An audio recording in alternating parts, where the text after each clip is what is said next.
Hello, YouTube. This is episode number 6 of Compound Fracture Plays Suzerain. We may have missed some news reports last episode. I see that the news is begging our attention, and I don't think we've clicked on it yet. I don't think we clicked on it at all last episode, which is a bit of a mistake. We need to go over these papers. Meanwhile, we also need to push through our new constitution, which will disempower us. That's right, because we are not about power in this game. So, let's do this. I'm expecting the fascist paper to be very angry at us. The Whole Sword Post says that we announced a ban on the young swords, and yes, we did. As a response to the recently escalated tensions, ban also states that it is strictly illegal or forbidden to carry symbols, clothing, or anything that may cause a person to be identified as a young swords member. Any persons who do not abide by the new law will be risking at least a 2-year sentence depending on the severity of the crime. The National Front opposed it. Of course they did, obviously. And I think we haven't read this one either, eh? Protests continue nationwide, tension eases in some cities. So this is the report we probably should have read before we did the ban, but that's okay. 2 articles here. Richter's victory over Rain. Our sources informed us that the plan is underway to start the redrafting. The Rain administration, that is us, has reached out to the PFJP, led by Richter, despite his history of criticizing and opposing us. Okay. It was the first time in a USP government that a president is cornered to work with his unapologetic rivals. We were not cornered. We did, however, require their support in order to enact our policies here. It's not that we aren't capable of showing strength. We are not interested in showing strength. And the strength we do show will be directed against the old guard institutions, which have held up our predecessors for too long. Here's an article about a shocking announcement where we banned the young swords and took sides. This is a very liberal paper, it seems. They believe in being even-handed between the left and the right, which we absolutely do not believe in. We believe there is a right and a wrong. Okay. The Lekovan Times says preparations are underway for a Benfey festival, the largest cultural festival in Swordland. Okay. And the young swords, of course, were banned. Voices of anger and support were heard in the streets and the assembly as the organization that played a key role in the rise of General Lutheran and later supported Tarquin Sol has now ceased to exist. The National Front officially condemned the act, saying this was a wrong reaction to the problem and that leaving the Red Youth without any repercussions sends the wrong message. I disagree. The Radical talks about a shocking misogynist rally. Oh dear. Every day we are appalled by how deep the roots of misogyny goes in our country. We are appalled again when yesterday, during a protest by the Swordish League of Women, counter-protesters showed up to disrupt the rally. Okay, Sol needs to answer for his crimes, we agree. Looking at the history of everything wrong in our country, there's only one figure that everyone points at, Tarquin Sol. I actually think both recent leaders are problems. I don't think it's just Sol. I think it's everyone who came before us. He has devolved our country into something much worse than what it was before. He has committed crimes against humanity. We all still remember the Izum incident, which was the bloody protest that we were involved in our college days, and the wounds that have been inflicted on the hundreds of thousands of people with a brutish ethnic background. We have been calling for his trial, and we believe it is time that this government opens the way for a fair trial by removing the undemocratic and absurd laws that protect him. We agree. Labor Union Rights March, okay. Pleading for accountability and rights in corporate work environments. Yes, yes, yes. Dozens of workers were in the midst of the crowd. One worker was heard saying, "I know the law gives us nothing on paper, but is this the reality we choose to accept?" Others pointed out that the country is relying on the workers to stop the recession, but doesn't give them anything back. Okay. Now, the Economist paper says education privatization proven successful. Ha! Ha, I say. Ha. Economists. What do they know? All right, so our action item seems to be about the highway at the moment, and we have one little clipboard thingy in the capital. Oops. So let's start with the capital. Reform Committee started preparations, yes. We've started working on written applications. The needed 150 signatures has started to be collected. Okay, that is progress, people. Progress. Dinner with the business council members. Okay. Oh, we are not going to enjoy this, but we will go through it anyway. You must do what you must do. We were in Lekoven to work with the business council to address weaknesses in the economy. Simon organized a dinner with the affluent economic figureheads. When we arrived, the streets were bustling with activity, even though the atmosphere in the country was tense. Lekoveners did not seem very worried. That's because they are very wealthy. Together with Walter Tusk, who is the millionaire investor that we pissed off earlier, Edith Agnock, who is an economist and a banker. Oh yeah, we don't like her very much. Mikhail Avon, who is a businessman, economist, and statesman. Ooh. And Simon Hall, the politician and businessman who serves as the Minister of the Economy, Commerce, and Energy. A short blonde man, whose embroidered pocket read manager, greeted us and waved his arms in excitement as he told us how pleased he was to have us in his establishment. Beaming with pride, he led us to a private room and got us seated at a large table, covered for the occasion with a maroon tablecloth. We were quickly served by a group of servers. Walter spoke as they started taking our orders. I recommend the Lekoven salmon, President. You have to taste the local delicacy, the best in Swordland. Okay. That's interesting, you know, like this is one of those weird little symbolic situations. Do we order the salmon, or do we order the traditional bean stew, which would make it very clear that we are not interested whatsoever in opulent meals? I think we do that. I think we order the traditional stew. The servers took their notes and asked about the second dish. Rice, salad, or no more. Huh. Those aren't very many choices. I like salad, though. I do think that you can make friends with salad, and more importantly than that, we want to stay healthy despite our unfortunate smoking habit. So let's order some salad. The servers placed glasses in front of each of us and served bread and water. After they were done taking orders, they quickly left us alone. Mr. President, I didn't have the possibility to thank you for coming today. Your presence means a great deal. Indeed, sir, it's an honor to dine with you. Thank you. The honor is all yours, I assure you. We should thank Simon for organizing this meeting. No need for that. I hope everyone enjoys it. Okay. Expensive-looking red wine, you say. Oh, boy.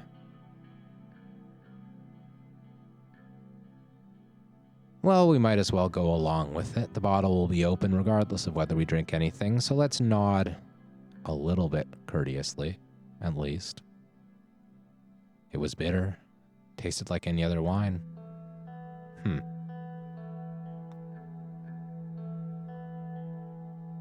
Let's be slightly rude to these fine business gentlemen. It tastes like any other wine, people. What? This wine doesn't even need testing. Should I fill? Okay, sure. Oh boy, it's okay, it's fine, I'll drink it. Yeah, okay, fine. After filling everybody's glasses, Simon stood up and raised his glass. I'd like to raise a toast to all of you here today. We're meeting here tonight in difficult times, but I believe that with hard work, cooperation, and trust, we will get through this period as well. He'd like to thank us for our decisiveness when it comes to economic policies. We do promise to be decisive, but you may not like it. He'd also like to thank Mr. Tusk for being here. Okay. And of course, my colleagues from the Business Council. Let's drink to future cooperation and growth for a prosperous Swordland. We've got our meals now. The food is amazing. It's the best place in all of Lekoven. So how did I find the food of the best fine dining restaurant?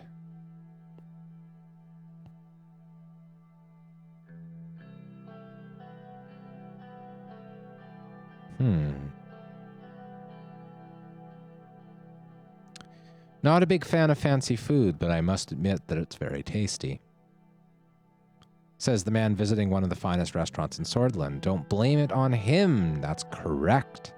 Mr. President did not choose the place. How are things going at the Maroon Palace? The pressure must have increased after you attended the funeral.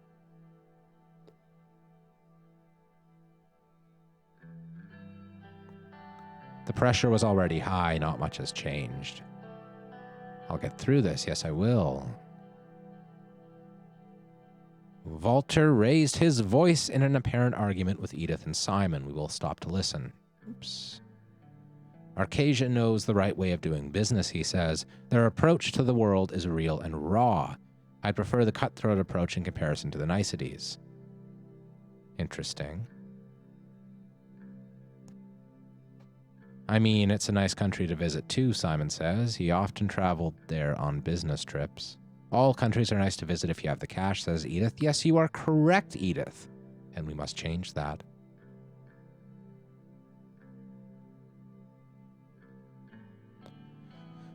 We could stay silent and let them ramble on. We could say exactly how about the people who don't have cash.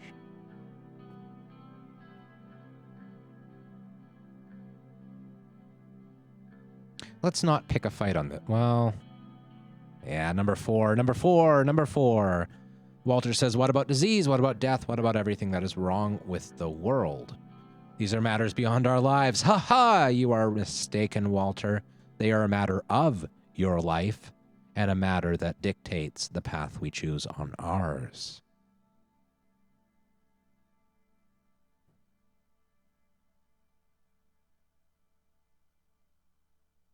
We could get all poetic and shit on them and say old men plant trees whose shade they shall never live under.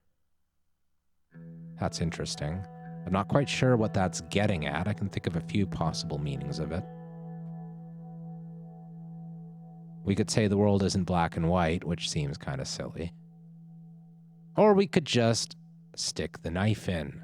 Let's do that. You are an egotist, Mr. Tusk. An egotist, indeed.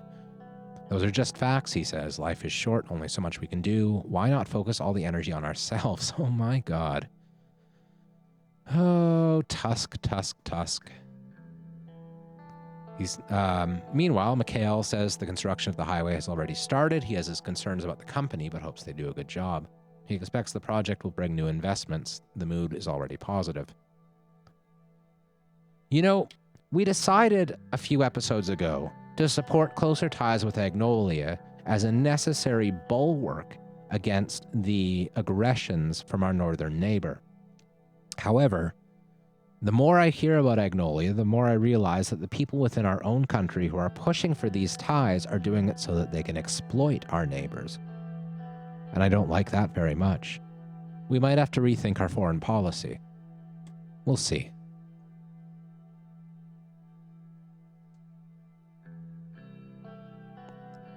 I'm just going to thank him for his support, even though I don't think he is actually a supporter. Mr. Hall also deserves some credit, he says, our great economic minister. Is there a joke coming, says Mr. Hall.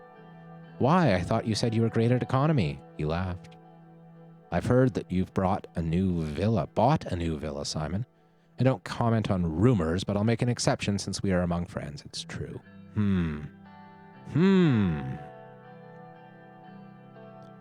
We could slap him down and talk about the suffering people.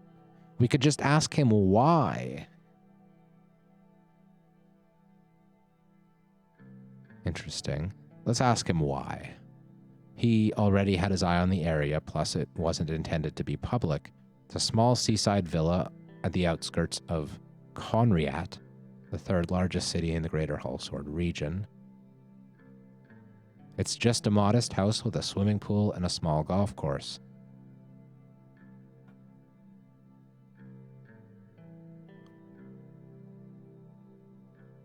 Oh dear.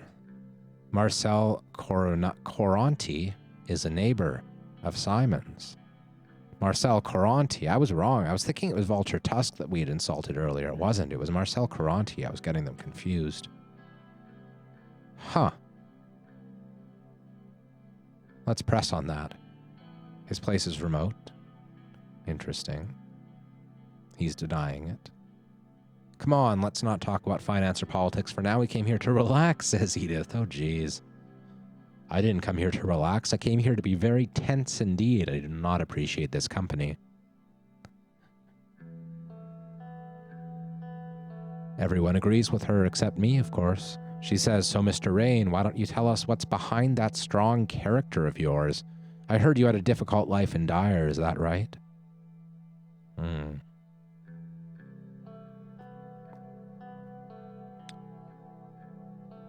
Okay.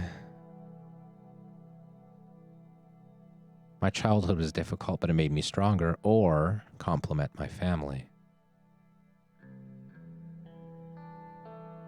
Let's pick number 2. We are strong. We are going to present strength to these evil men. Tusk says it sometimes impacts people more negatively. His father used to beat him up when he crossed the line. I never met your family, Mr. President. How are they doing, if you don't mind me asking? They're doing great. We have no problems. Or I could be honest. I don't want to be honest. Not with these people. I think they're doing great. Sure. Family is everything, says Tusk. His advice would be to make sure that Frank has a solid relationship. Yes, we had that bonding incident over beers where we told him about our dark and deep and mysterious past.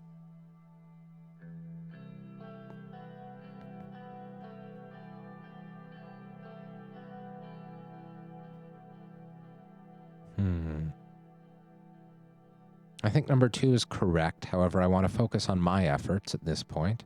Normally, I've tried my best to be humble within this here game, but when dealing with this present company, humility is overrated. Mikkel seems to have a son who's doing a great deal worse.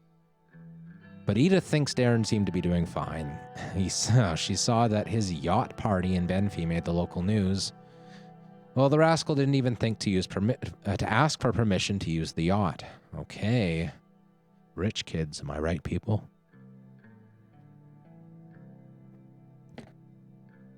Good news is that he finally convinced him to go to university. Okay, business school, okay. Yes, we're gonna...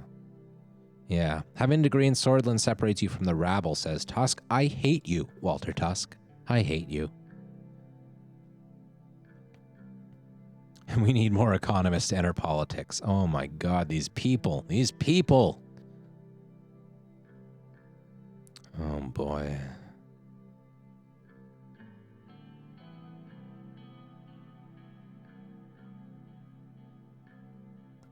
We are in this mess because of him. His political future nearly destroyed us. Yes, we are not fans of Edward Alfonso. Edith thinks that we're here because of him. She doesn't think we had a chance if he hadn't screwed up. I mean, sure. A correction, says Walter. It wasn't his policies that destroyed him, it was the old guard. Interesting. What do you mean? He threatened their economic power over the country through a vast privatization plan. I see. So by old guard, he actually means the state and the state bureaucracy. There are many types of old guard in society, you see. I think Walter Tusk himself is an old guard. I guarantee it. After a long silence followed by some chit-chat, Walter ordered whiskey. The waiters brought one of the finest Arcasian whiskeys. It was time for a toast.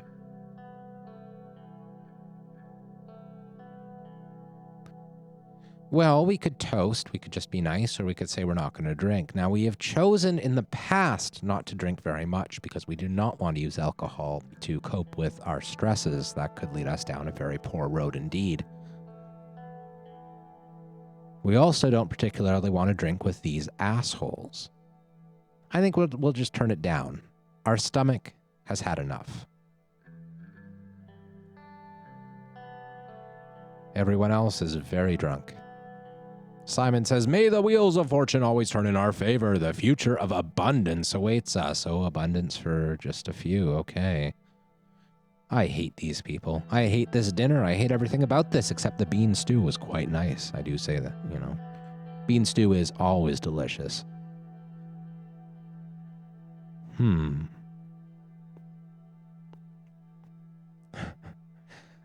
Okay, so Edith wants to thank us for joining between us and thanks for Simon for putting this all together. I thank you, Edith, for joining with a bunch of ugly rich men. That is tempting, but there's no point in coming to blows for no reason. It's getting late. Let's call this a night. Let's get the fuck out of here. Yes. Out of here we will get. Moon was shining brightly as everyone except Walter left in their luxury cars. Walter says, a moment alone, please. He called me inside the VIP lounge. What do you want, Walter? Usually, the Lotharberg spokesman doesn't directly comment on the administration, but he'd like to say a few things since this was a special evening, and he is drunk. Sure, if you have to. Finally, a president listens to the people. It won't be easy to pass the new constitution through the assembly and the court. Now, what power does Walter have again? He's just a businessman, right? But he could help us get it through if we return with economic requests. This is very, very unlikely. Many in the group are disappointed in the economic direction that you took by promoting an inefficient planned economy. You have a different meaning of the word inefficient than I do, Walter.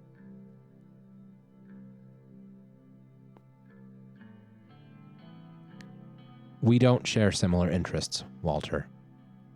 Yet we live in the same country, do we? That's exactly why we don't share similar interests. You rejected our previous discreet offer to pick Underhill Construction for the execution of the mega project.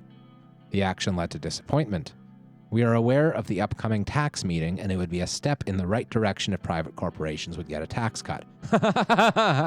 Oh, yeah, it's funny. Funny, funny, funny, Walter. You're very, very, very, very funny. You will not influence me. The recession will end if they're on our side. You see, this is a very real risk here. Like, one of the biggest problems when it comes to improving any country, when it comes to fixing social issues and improving the situation of the poor, is the risk of flight of capital. It's the risk that uppity businessmen will turn around and say, screw you guys, I'm going home. And by home, I mean the Cayman Islands. That is where they truly live and pay taxes. Unfortunately, we have to accept a certain amount of flight of capital. We have to accept that we will have some problems as a result, because it is the only way forward, either in the real world or in this here gameplay universe. A very sad reality, but reality nonetheless. Screw you, capitalism. Screw you. We can't be friends. Oh, no.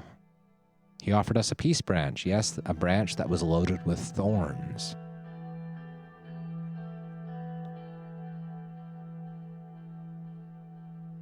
Well, we could either tell him off once and for all, or we can think about it, maybe working with him in the future.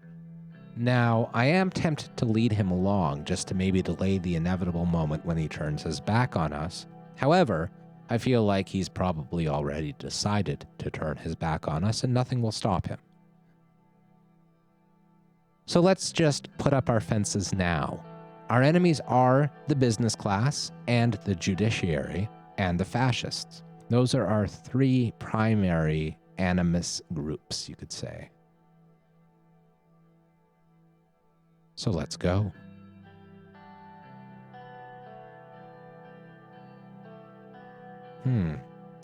So where are we now? We have an update in Ribble.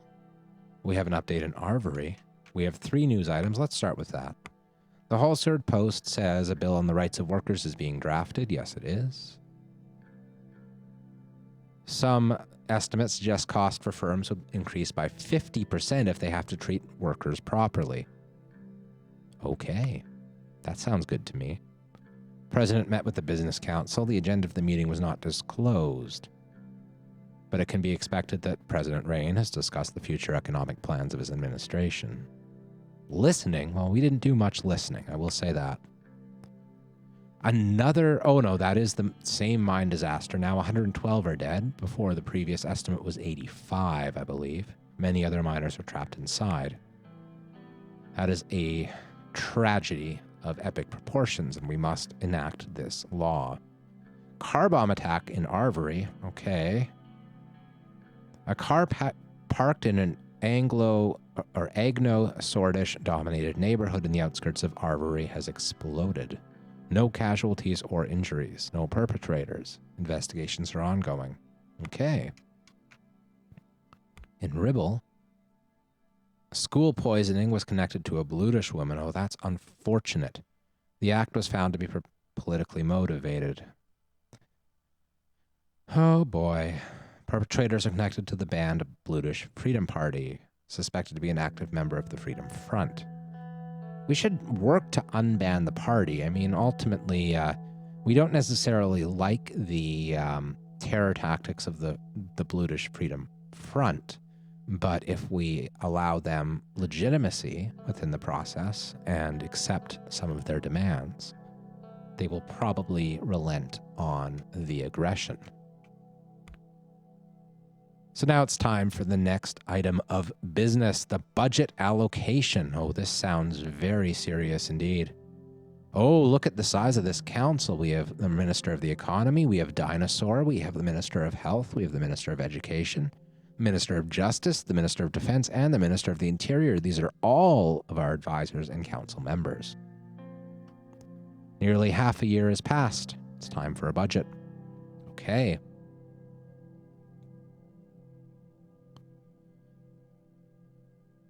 Okay, so we can discuss the budget, we can welcome everyone, or we can use it as an opportunity for a statement. Let's just welcome everyone. Let's start this off on a very friendly note. They're all going to say hello too. Oh, maybe it is not all of our people. Pieter is not attending. He's probably drunk or hungover again, knowing Pieter. Gus, the Minister of Agriculture and Rural Development, is not attending. And David, which is a shame because we really do like him. Whiskey is very important.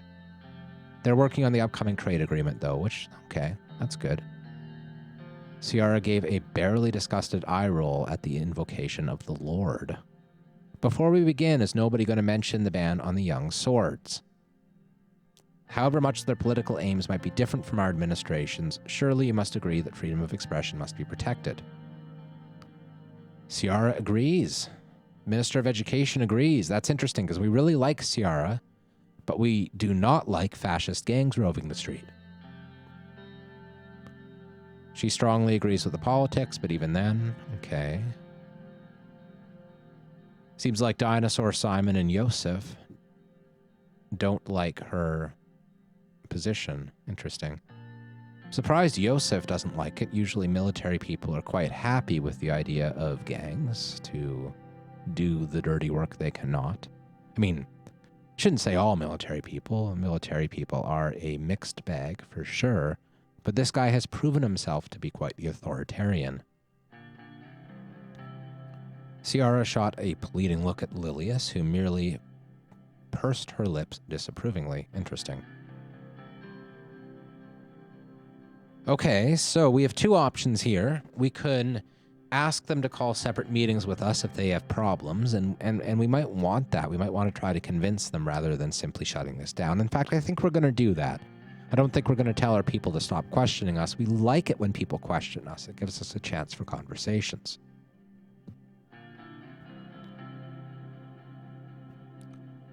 Okay, so Simon Hall, Minister of the Economy, it's his turn. Let's begin, Mr. Hall. Okay, gladly. Today was a big day. We must prioritize our spending. Yes, we must. Our budget, after all, is just 1, and our economy is only a 3 out of 10 right now. While maintaining enough political support, Dinosaur says, promises were made during the election. There are 3 options regarding the budgeting of the 4 main branches of government. Either we increase, maintain, or decrease the funding. Increasing will result in an improvement in the branch, which will unlock new policy options. Maintaining will keep the funding, resulting in no visible change. Decreasing causes a loss of efficiency. Okay.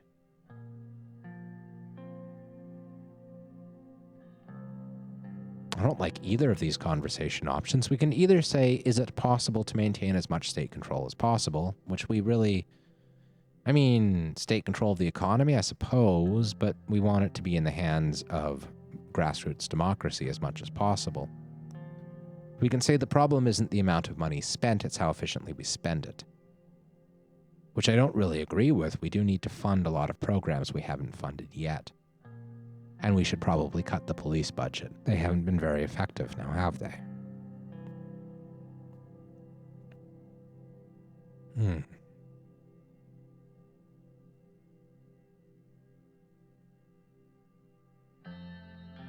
Suppose the efficiency. Ciara seems to agree. Pascal says our welfare systems are full of issues. Ooh, dear. I don't like the sound of that. Simon says we have to be careful what we fund. Okay. We should prioritize the most critical branches. Yes, we should. That makes sense to me. Simon agrees. Simon says before we begin our discussion, there's one more thing he wants to voice his opinion.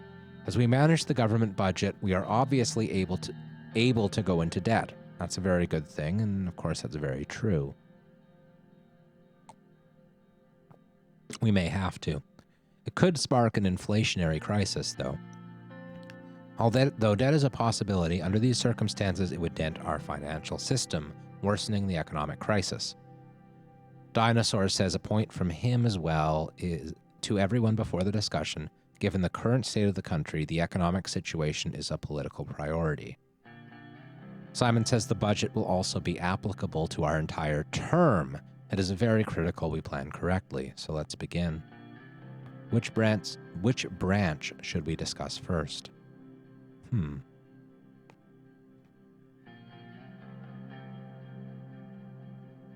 Let's talk about education. That's our top priority. Let's say it first. Ciara says the education system is lacking not only in funding but also curriculum. That's the reason she advocates 2 things, an increase in budget and for rural areas specifically, and an education reform. To be honest, it's lacking compared to Arcasia and United Contana. Those are the 2 superpowers. The backbone of any country is its people. We need to protect our future. We need to ensure the new generation is as well educated as their counterparts in the more modern countries. Lilius, who is the Minister of the Interior, says it's nonsense. Swordland's still here because of that education system. National identity and pride she prioritizes. Screw her. Yosef agrees. Oh boy, all the nationalists lining up against us. And Dinosaur wants to remind us that we promised we were going to focus on education. I agree entirely with Ciara. Let's talk about healthcare. Healthcare system is vast and provides free services. However, the quality of our services is far worse in low-income and rural areas. Therefore, we should receive more funding. Ciara agrees. Pascal, who is the Minister of Health, back to Pascal, says if we don't increase spending on health services, we at least need to maintain it. We have just started a new analysis on what would happen if a pandemic struck. Well, that's not topical at all, is it? According to the results, if our healthcare facilities remain in their current state, the death toll would be unimaginable. And he's not even talking about damage to the economy. This is a matter of life and death. Okay. Interesting. It feels like perhaps the creators of this game wrote some of this plot during this year of 2020. The game only came out a week ago, so it makes perfect sense. I'm betting a pandemic does happen. The game would make sense that way. Seems like the type of thing they'd focus on. So let's say that it is indeed worrying, I think.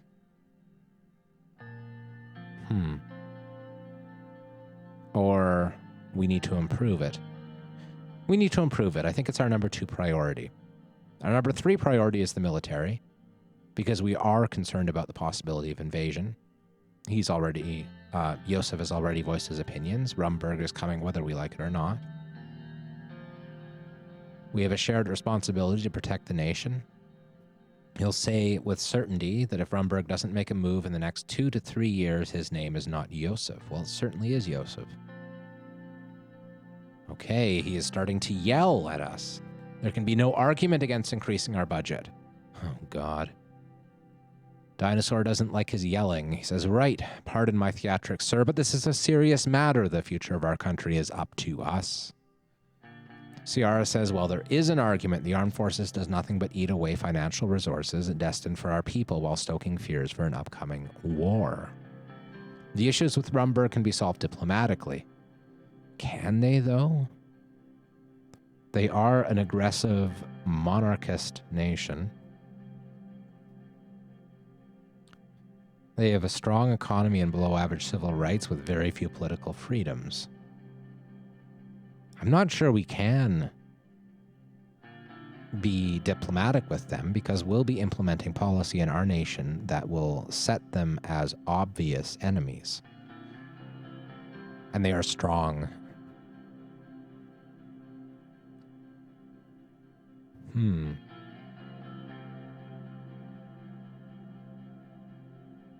We're not going to agree with Joseph. We're not going to increase the budget. We need the budget money to go to education and healthcare and also to building the national economy.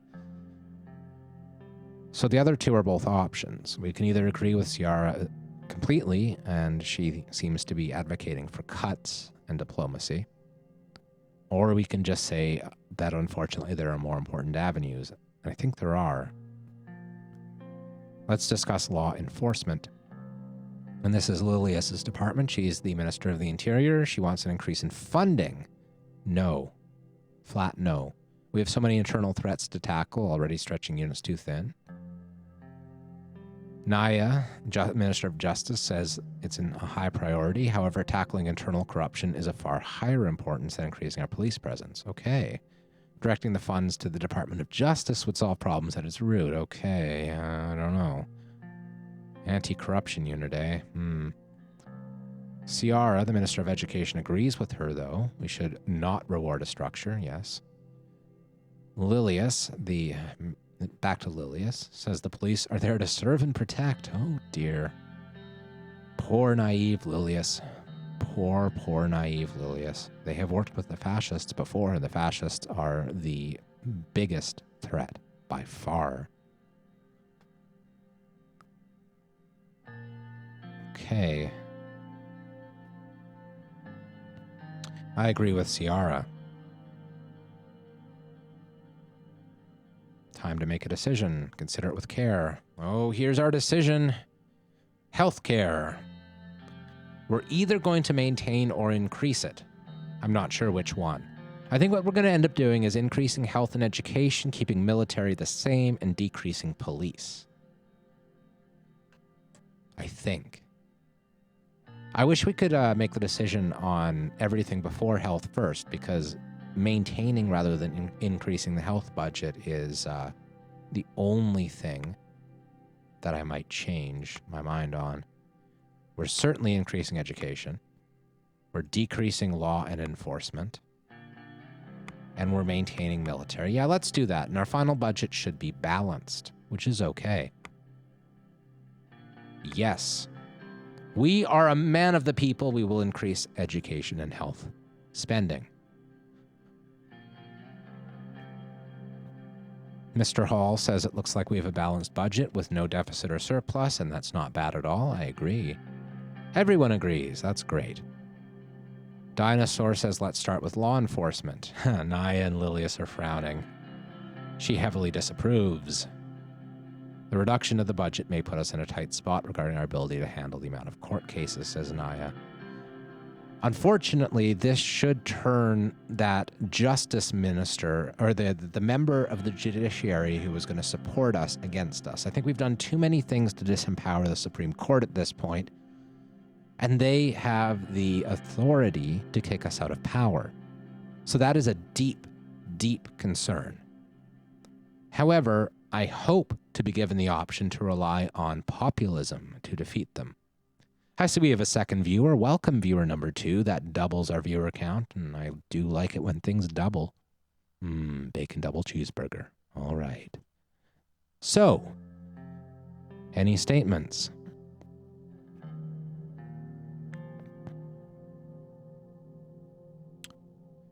I think our priorities call for a reduction of law enforcement. We could say that we trust her to push the ministry forward, which would place all this on her incapable shoulders. Or we can just not make a statement at all. I think we have to pick our new priorities here. Disheartening changes, try to mitigate troubled times ahead for our ministries. Yes, our biggest threat right now is the Supreme Court pulling us out of power. That could well be where our story ends. Let's hear the Minister of Education. The increase in funding is very welcome. We can finally go after the same comprehensive improvements by building new schools.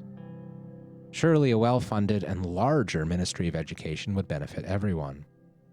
Our future depends on our children, says Ciara. Education is the first step in the fight against ignorance. I couldn't agree more. That's how we deal, by the way, with having a decreased police budget. We create better living conditions for our people, and fewer people will be forced into a life of crime or to rebel against the government. Okay, so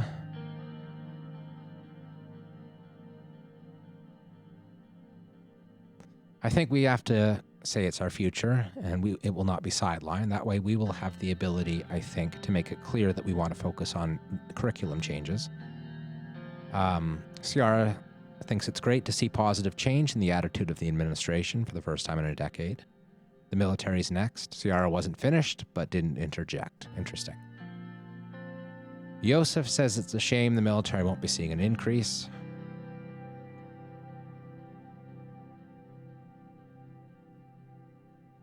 Let's choose to frame this positively. Maintaining the funding was the correct call.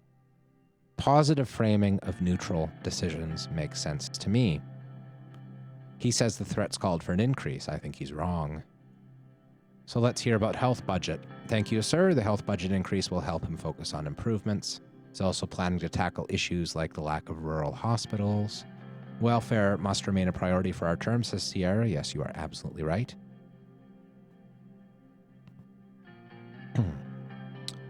Yes, healthcare is important for us. Okay, let's say that. We are improving the living standards of our population, even though we are making many enemies in the process. Meeting's concluded. Okay, so thank you, everyone. Again, positive phrasing. That's half of politics right there.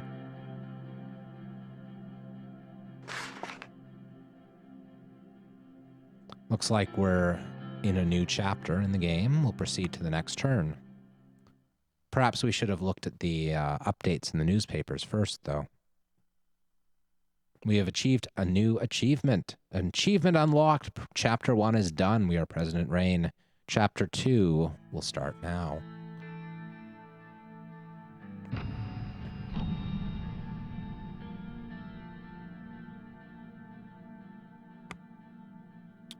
Three unread newspapers. The Lekovan Times talks about the League of Women's March again. Geopolitico talks about Vegslandian Navy forces Angolian drill ship to retreat from the island. There is contested territory between those two nations, and we are not sure who we support yet. Valgsland is more in line with our politics, but Agnolia is right on our border and is a potential military ally.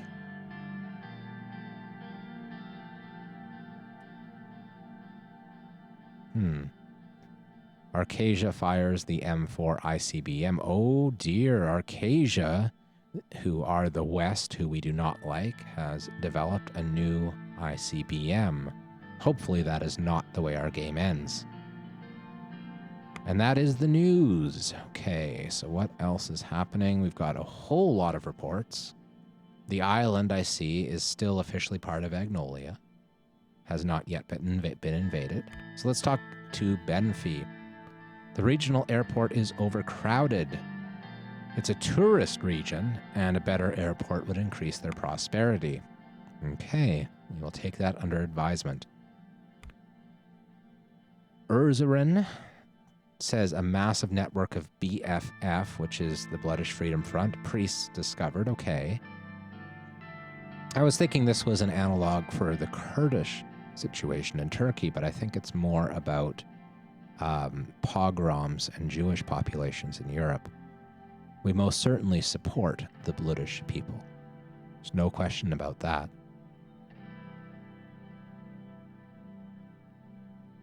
Monotheistic religion, teaching that the only creator is the divine God. Yes, this is certainly a Abrahamic religion, I guess. Okay.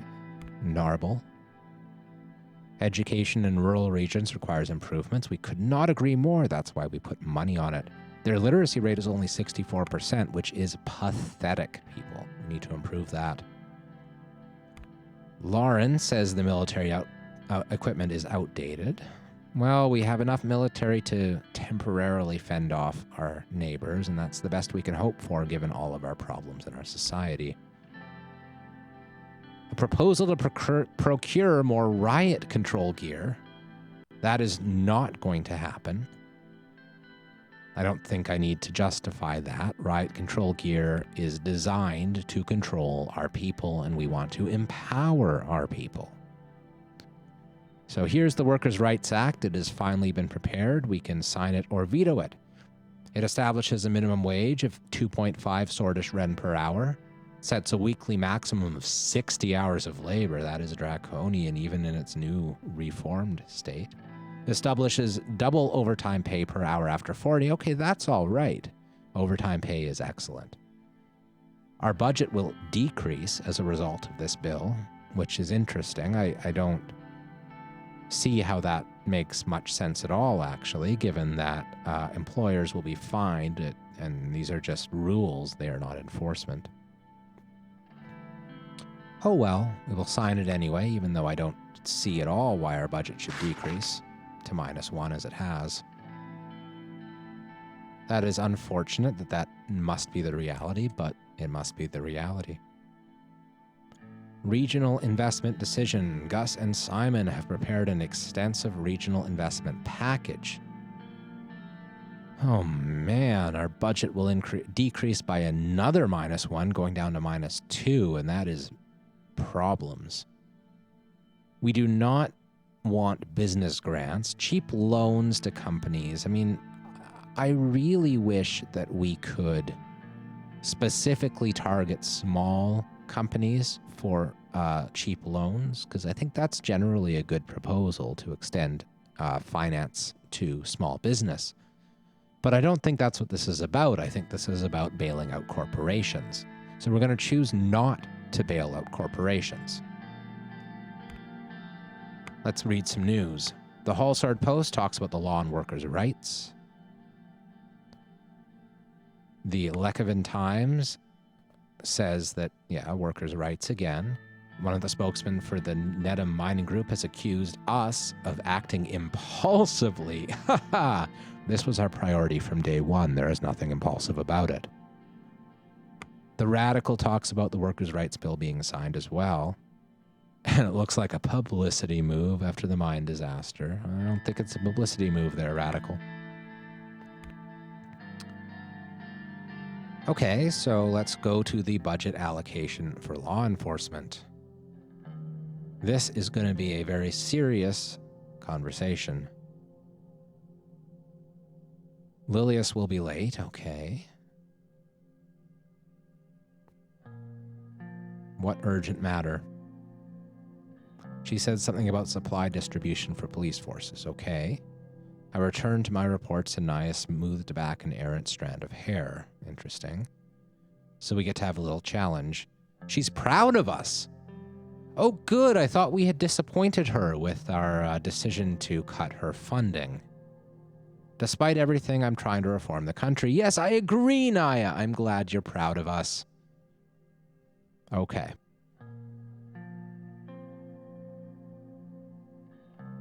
Oh, we could flatter her in return. We could build a friendship that would hopefully help us to not be deposed by the Supreme Court.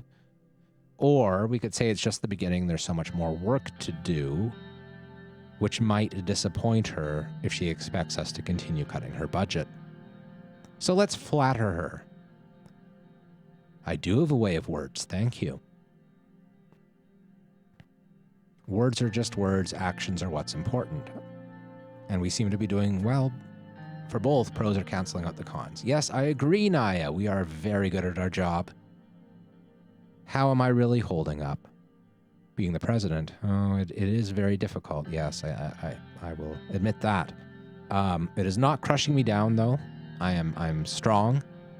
It is the hardest thing I've ever done in my life, but it's also the best thing.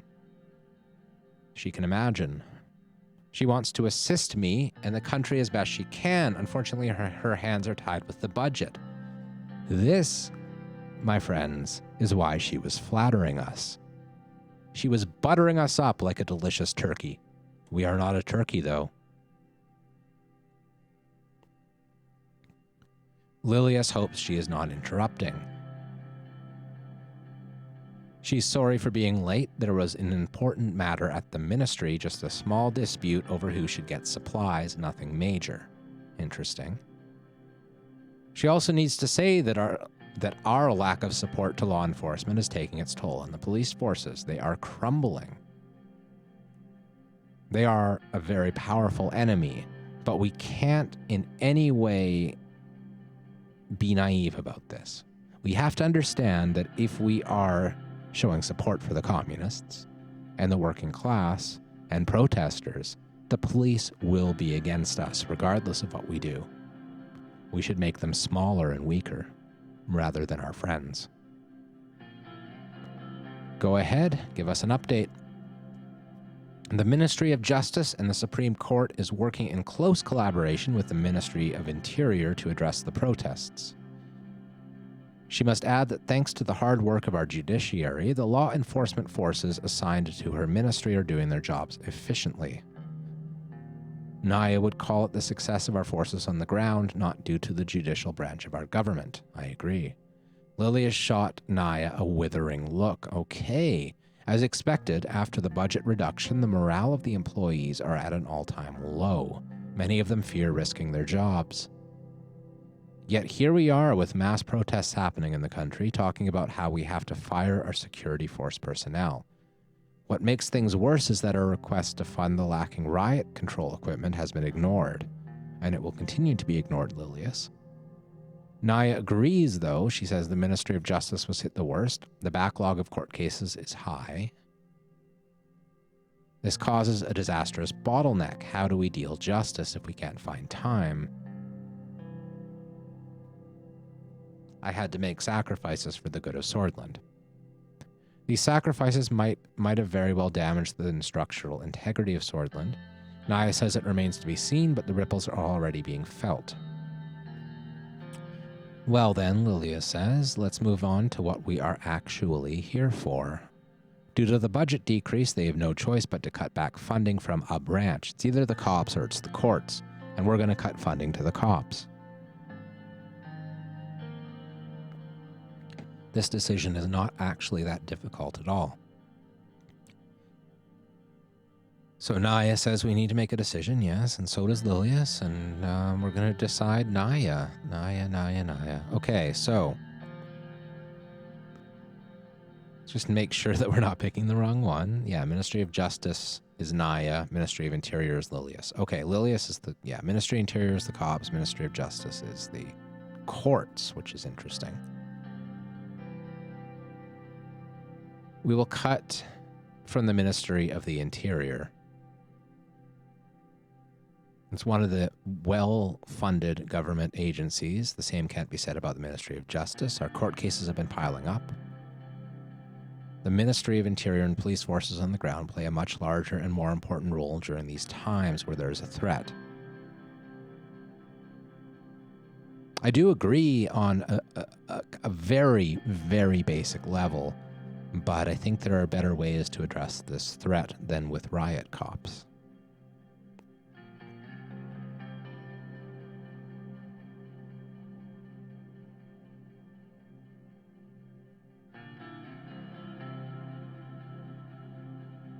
I think I'm just going to cut right through this. I know what to do, for sure. We need to solve the backlog. The cops will be angry, and we might have some trouble disarming fascist mobs. That's possible. We have made an enemy of Lilius Graf. That's okay. We don't like her anyway. And Naya is still on our side, which is important. Okay. That was a difficult meeting. Yes, it was. Now we have an evening walk with our wife, Monica. It was early evening, still light out with just a faint nip in the air. Maybe I should have checked the news again, but oh well. Frank was at a friend's and Deanna was at art class. Monica and I decided to go out for a walk.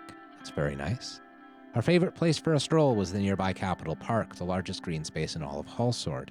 Before the children were born, we had spent many an evening engaged in deep conversation among the riverside promenade. Another favored path wound through the woods behind the presidential housing complex to a private pond where children could swim in the summer. I was told that Sol himself had it built, the benefits of being president. Monica met me by the door and we put on our coats and hats. She was going to suggest we walk towards Sol Square, but the guards told me it's been closed for yet another protest. She wonders who they're protesting this time. This is interesting. We could, there's no choice, really.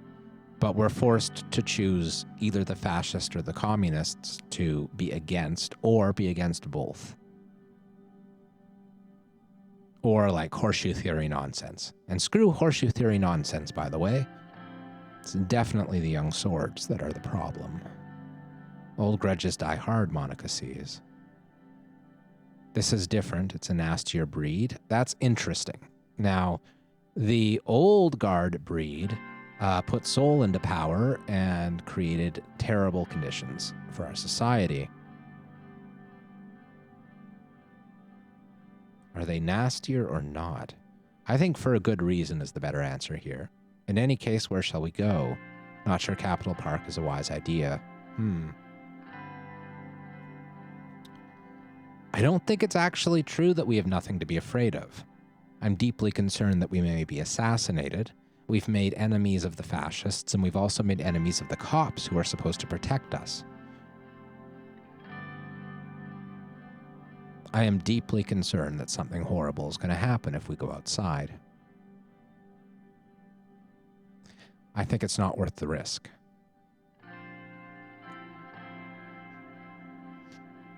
Okay, so we're going to the walking trail within the gates. She asks how our day was. We could change the subject to how her day was. That may seem like a nice thing to do, but I don't think it is that nice. I think we should respect her question and answer it. So let's talk honestly about paperwork and nightmares, because that was a really tough meeting, actually. Some might find that stimulating, interesting. What about your day? It was fine. She caught up on some reading. Just outside the gate, we glimpsed Jonas Krona, the former Minister of Justice, walking towards Capitol Park. I remember that Naya Morgana used to be his vice minister. He didn't seem to notice us. Jonas had once fought hard and strong against Sol's judiciary reforms, but after years of government blocking his every move, he gave up and became part of the administration. That's interesting. What did our ideals really mean if they could be changed so easily? What about the people we idolize? Evelyn also came round for tea, Monica says. She says hi. She was feeling rather low, though. Apparently she and Pieter had a bit of a disagreement. Well, I don't think much of Pieter. I know he's supposed to be our oldest friend, but he's kind of trouble, if you ask me, so... Interesting. So Pieter's in the doghouse again. How did it happen? I think it's almost certainly his fault. Pretty confident in that.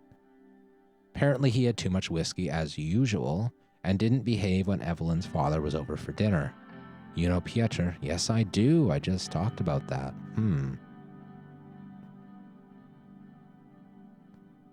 I'll have a talk with him. Good. Evelyn seemed close to tears. Okay, we have to talk to Pieter. I mean, we got to do what we got to do. We got to set him right and all that. It's going to be a pain in the butt, though. Oh, God. Being married to a shrew like her. No. No, we are not going to say that. Monica obviously doesn't really agree with what I said about us not having those kind of quarrels, though. That's interesting. You know, Evelyn hasn't been the same since what happened to her at Halsord Post. What was that again?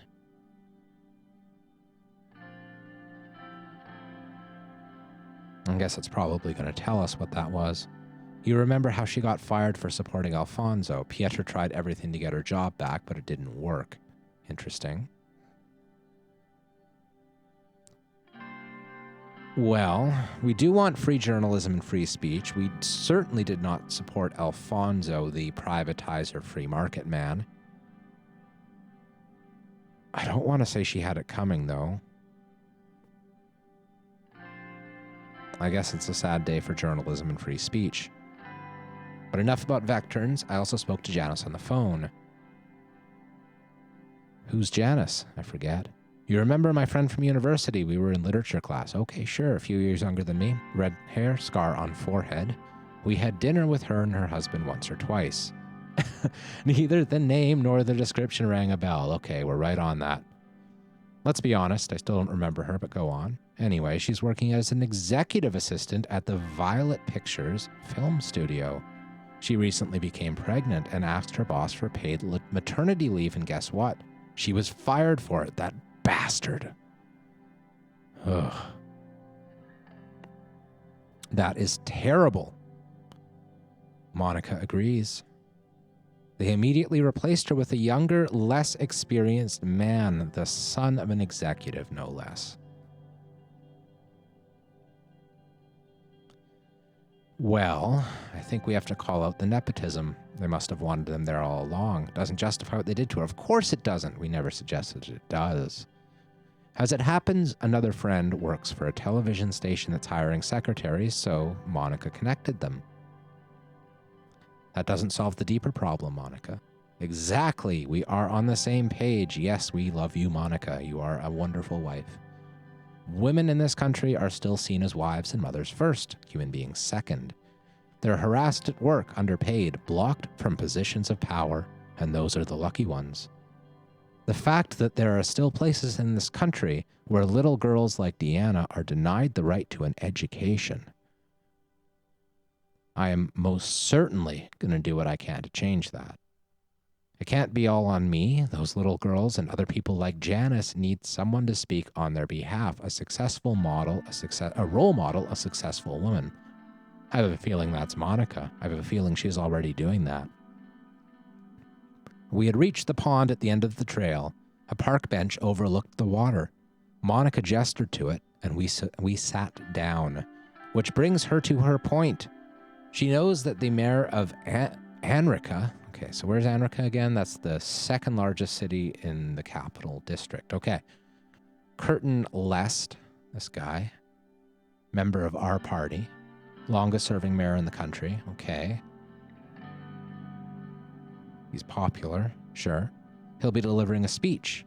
My wish is to take his place and deliver the speech instead. Interesting. That could cause problems within our party because this mayor is very popular within our party. At the same time, though, I think that's a good suggestion overall. He became popular among the nationalists and the conservatives. We are planning on taking on the nationalists and the conservatives, particularly through education reform. So I think we're okay pissing this guy off. He's influential. He started his career in Benfey. Benfey's current mayor personally invited him. Replacing him with Monica would anger him, not enough to cause a major incident, but enough that he might not support us. She wants to base the speech on women's rights. She wants our voice heard, and this festival will be the time to do it. Her eyes are blazing with a fire I haven't seen since we were students. She wanted this badly, but I had to be careful. You have my full support, Monica. We like Monica an awful lot. That's why she loves us. Thank you, Anton. You have no idea how much this means to me. She beamed. I think she'll be a wonderful figurehead for our government. I think that in our plans to help the common people, she will be loved by the common people, and that love will be transferred to us as long as we continue to utilize her skills. So we will. We are not weak, but we are only strong as long as we stand by our ideals, and this is why I married her. Yes, we have an ally in our wife, that's for sure. Otherwise, we will end up like who? Interesting.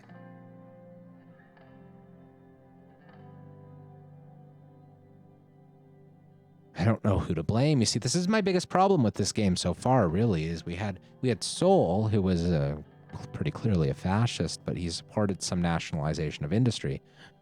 Perhaps he was not a fascist. It's very, very difficult to tell. He was certainly a deep authoritarian.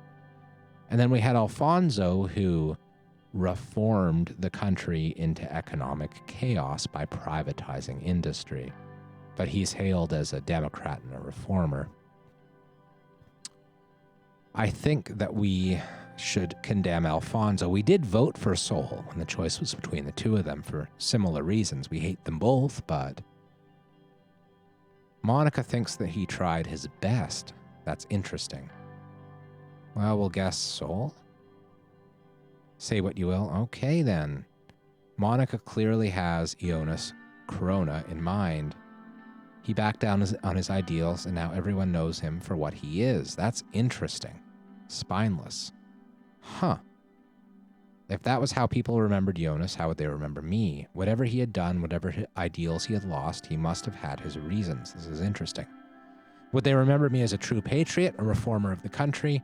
What would they write about me in the history books?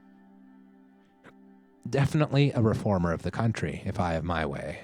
Let's get back to the house for dinner. Of course, lead the way. She smiled. You know, I believe I will.